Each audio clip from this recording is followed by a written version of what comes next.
And we're back. Tell us who you are and which is your movie.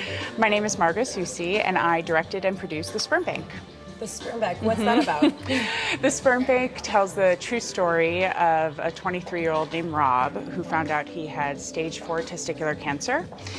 And right after he was told to go bank his sperm, which is not normally the thing you want to hear right after a cancer diagnosis. So he goes to the sperm bank and he tries to produce a sample, and that is what our film is about. Is this a script that you received, that you decided This is a script I developed with some friends. Another producer on the project, Angela Geritana, told me about this story, true life story about a friend of hers, and I was like, first of all, is he okay? She said yes. I was like, great. Second of all, that's really funny. So what is that story? And she said, oh, well, they had written a pilot for it, and I said, I'd love to read it. And then we talked about, well, what if we made it into a short film just as a proof of concept? There's some surrealism in there. It definitely toes the line between two different tones, and I think some people had a hard time visualizing that, so I said, let's do it.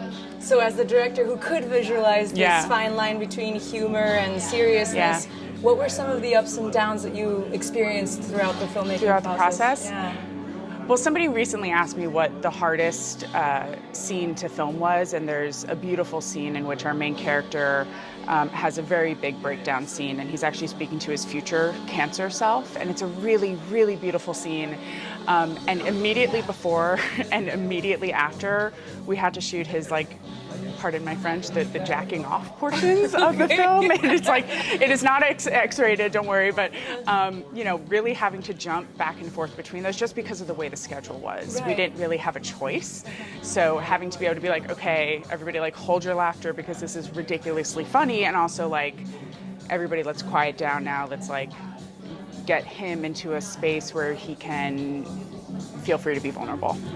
And as a director, I imagine that's the space that you are able to create for the actor. Yeah, it's kind of my favorite part of it. I'm very lucky the actor and writer, Rob Skirbo, one of the writers, trusted me to tell this story, and he's 4 years cancer-free, and thank God for that because he's a beautiful talent.